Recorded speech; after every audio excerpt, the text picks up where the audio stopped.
I walked into the classroom. The girls were hotly debating. Looking worried, when I listened closely, I froze. The girls got weakness and nausea after the pool. Looked like they got pregnant after all. God, did my solution work? My classmates saw me, and Lanky Jill reminded me that a strange liquid had spilled out of my briefcase into the pool yesterday. The girls demanded an explanation. I had to tell them that they were all pregnant, and it happened because of me. My classmates looked at me menacingly. Apparently, I was screwed. I actually created the pregnancy solution for my older sister. My sister Agatha and her husband wanted a baby, but they hadn't been able to have one for years. Agatha was in despair, and I was terribly worried about her because I had no one closer than my sister. Our parents died in a car accident when I was just a baby, so Agatha raised me.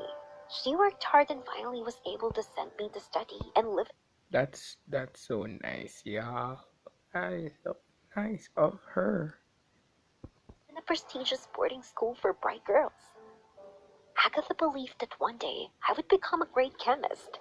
I was really very capable, and I studied well, but I always wanted to thank my sister in some way. And one day, I had the idea to create a solution that would help her get pregnant. I secretly conducted experiments in the school laboratory. I had to be careful that my classmates and teachers did not guess anything. I didn't talk to anyone in class, so the girls didn't like me. And Jill, the upstart, was always bothering me. But I didn't care about the bullies. I was just thinking about my experiments before yesterday's swimming class. I finally got a solution that helped get pregnant. Now my sister could have a baby. I shoved the bottle into my briefcase and hurried to my room. To make it faster, I decided to go through the pool, but Jill blocked my way. She said sarcastically that she had been wanting to teach me how to swim for a long time, and grabbing my hand, dragged me to the pool. No! I tried to fight her off with my briefcase, but Jill held on tight and led me to the edge of the pool. I was terribly afraid of water. Let go! Suddenly, Jill slipped and fell into the water with my briefcase. I barely held on to the handrail, but I saw the pregnancy solution slowly spreading through the water. Jill noticed it too. Damn it. Oh My no. classmates in swimsuits had just come to the pool. The class was beginning. I quickly took my briefcase out of the pool and ran away. I was hoping that the chlorine in the pool would neutralize the solution, but I think I was wrong. How else to explain the fact that now all my classmates had signs of pregnancy? And now I was standing in a school classroom in front of a crowd of angry girls.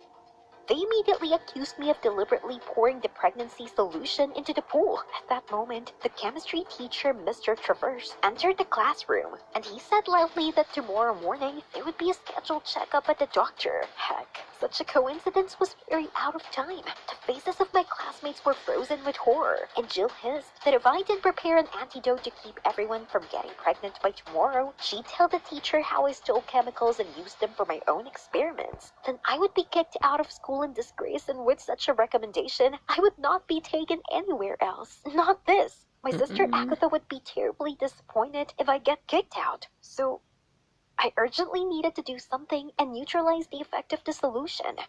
I waited until the evening when the teachers had gone to their rooms, and then I crept quietly into the chemistry lab. I struggled with the formula for a long time, but nothing worked. It was almost night. I was ready to cry. But then the door opened and Jill came in.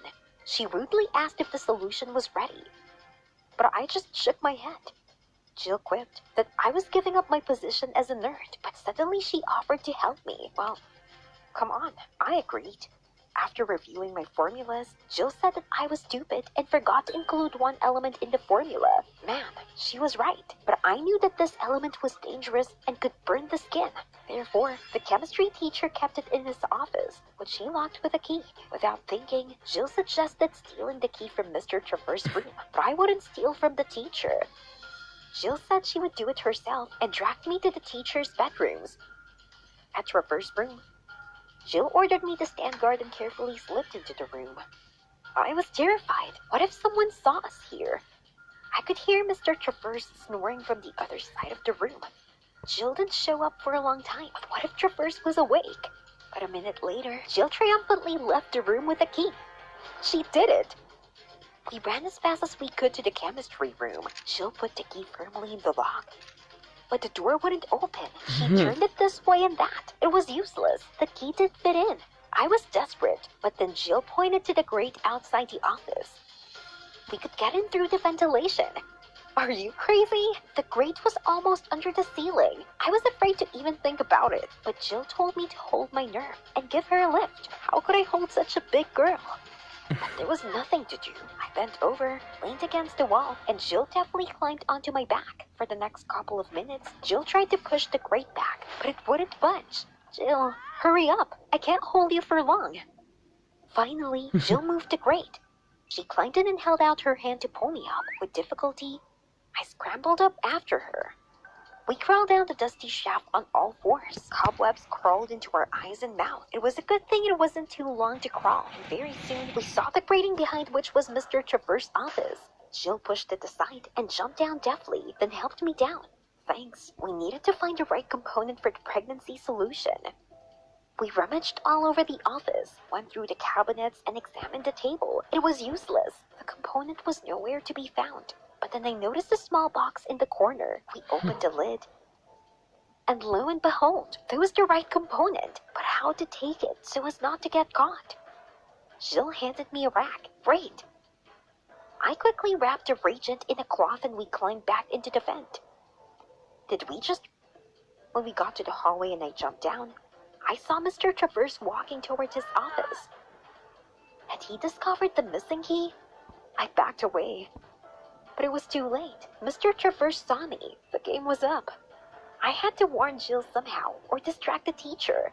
Otherwise, we were screwed. Confused, I glanced out the window. Eureka! I walked over to Mr. Traverse, confused, and asked cautiously where I was.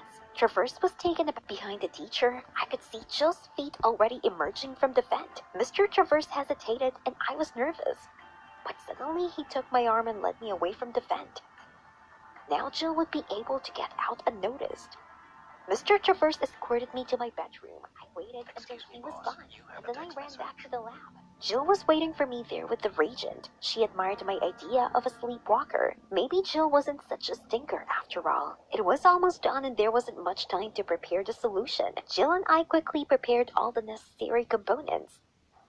I thanked her. I couldn't have done it without her help. Jill smiled and asked me why I was making the pregnancy solution at all. At first, I didn't want to answer her, but then I thought, after our adventures, we got a little closer. And I confessed that it was all for the sake of my sister, who couldn't have children. So I wanted her to have a child and she would finally be happy. After all, she replaced my parents. And that's how I wanted to thank her. And then I noticed that Jill was almost crying. What's wrong with you?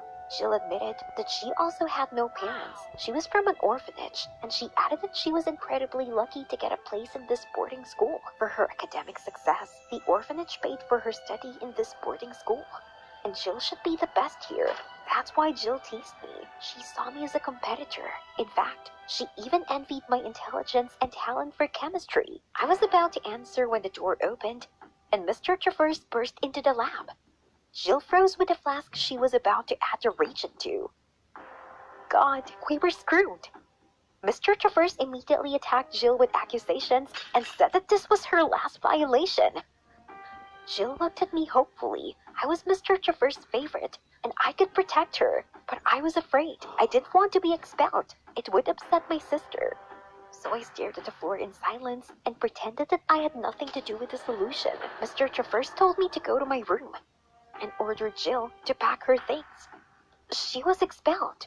As she left, Jill whispered to me, "Traitor," and she ran away in tears. Once in the room, I couldn't calm down. Why did I get cold feet and didn't stand up for Jill? She helped me so much.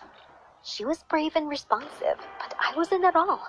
Soon, I heard a commotion in the hallway. Damn, I forgot about the general health check. Looking out of the room, I heard the girls whispering angrily. I had set them up, and then I saw lanky Jill struggling back to her room, looking so miserable. It was because of me. I had to fix it. Even if I got kicked out, I pushed the girls aside at the door and ran to Mr. Traverse's office. And I admitted that I had set everyone up by making a pregnancy-inducing solution. It wasn't Jill's fault. I got her involved in everything. Mr. Traverse looked at me gravely. And then he burst out laughing. I didn't understand anything. He sat me down in a chair and showed me the results of the health check. He said the girls didn't have any pregnancy. They just got poisoned with bleach in the pool. On this day, the cleaning lady went overboard with it. Then the teacher said approvingly that Jill had done nothing wrong. None of us would be expelled. But then he added sternly that Jill and I were still going to be punished for stealing from the office. The next day, we met in the schoolyard where we were supposed to clean up the leaves as a punishment. I immediately apologized. I was really sorry for setting Jill up like that. In fact, I would be happy to have a friend like her. Jill didn't answer for a long time, and I began to worry. Won't she forgive me? But then Jill gave me a hug. We've been friends ever since. Her former friends were shocked that Jill spent all her free time helping me develop a new formula. After all, I still hope to create a solution for my sister Agatha's pregnancy. Mr. Traverse volunteered to help us. If everything worked out, it would be a scientific breakthrough, and I believe in success because now I have such a super friend like Jill next to me. Did you like the video? Subscribe and like it. Support the channel. Thank you. Wow.